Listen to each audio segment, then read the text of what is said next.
All praise and glory be to Yahweh in the name of his only begotten Son, Yahweh Shai. Salutations to the Akim that's called into the truth. Peace and blessings to the blessed elect of the house of Israel scattered across the four corners of the earth. Greetings.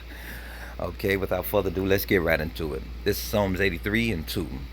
For lo, thine enemies make a tumult, and they that hate thee have lifted up the head. Alright? They have taken crafty counsel against thy people, and consulted against thy hidden ones. They have said, Come and let us cut them off from being a nation, that the name of Israel may be no more in remembrance. For they have consulted together with one consent. They are confederate against thee. So all the nations, and if you look down here, if you read Psalms 83 and continue on, you will see that every nation against you. As a matter of fact, we had the transatlantic slave trade, right? Did not every nation get some slaves?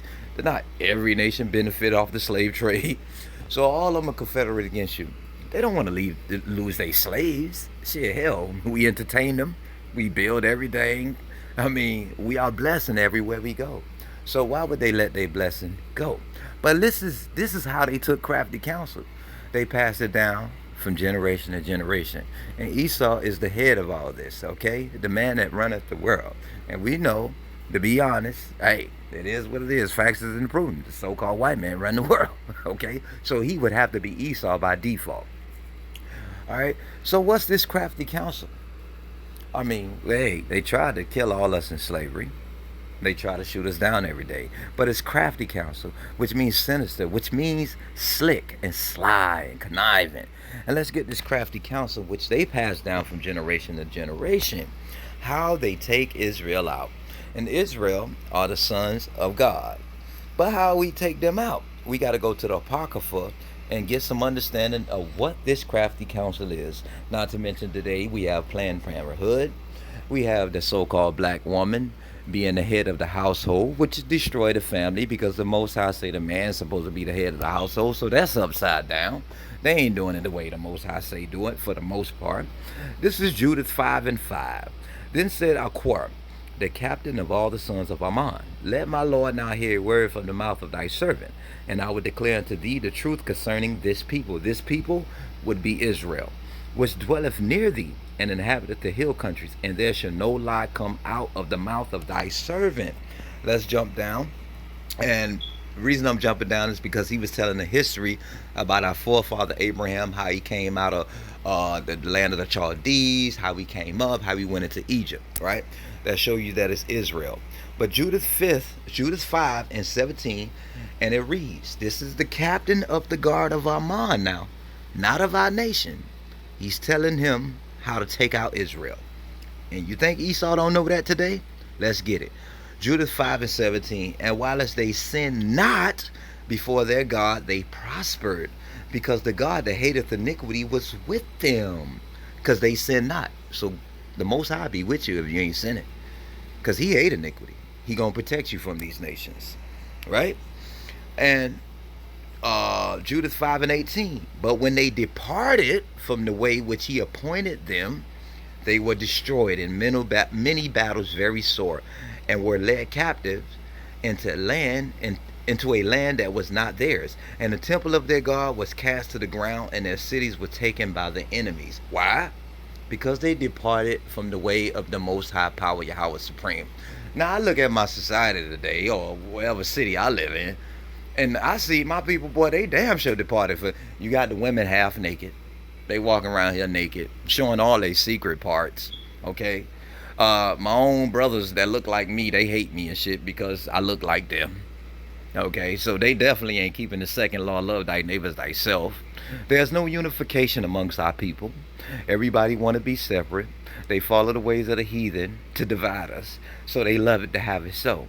They break up the families. We have Planned Parenthood. You can just abort your baby, kill off the nation. So these are crafty counsels, and all these things are breaking the commandments of the Most High.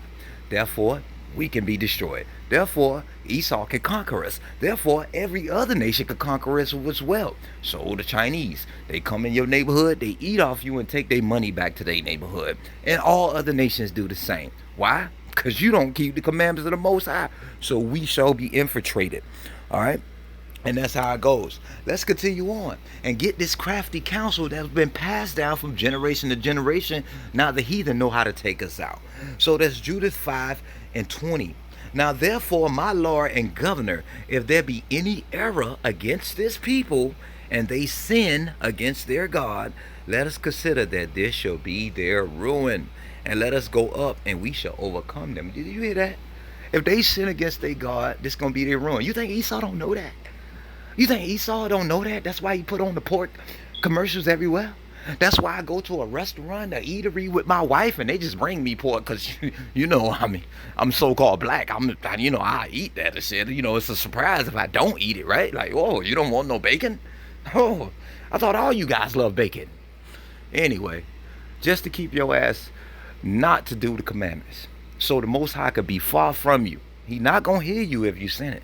And they know this, bro. They know this. That's the crafty counsel. Let's continue on. Judith 5 and 21. But if there be no iniquity in their nation, let my Lord now pass by, lest their Lord defend them and their God before them, and we become a reproach before all the world. Did you hear that?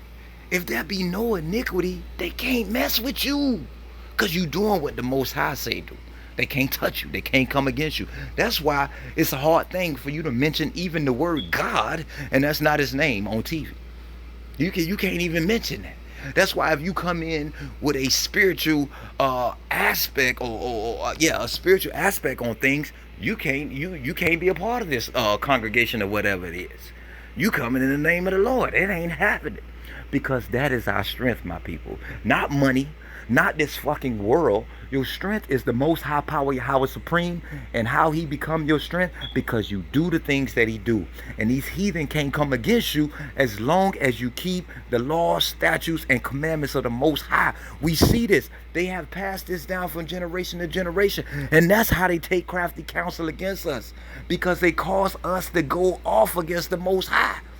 And now you are without that protective hedge. He is not going to keep the angels around you if you are not following the ways of him and you follow the ways of the world and the nation. And Esau know this. That's why they elevate the so-called black woman over the man, so he could destroy the house. He could destroy the unity. Okay? Divided he love. Unification is very scary. And more importantly, unification in the Most High Power, Yahweh Supreme, and his only begotten Son. I have one scripture to close out. Don't follow the ways of this nation, right? Don't be caught by this crafty counsel they have out there. Keep the commandments of the Most High Power, Yahweh Supreme, and live. And live, my people. This is 2 Corinthians 2 and 11. And it reads, lest Satan should get an advantage of us, for we are not ignorant of his devices, and his devices that cause you to go against your high power, Yahweh Supreme. Shalom.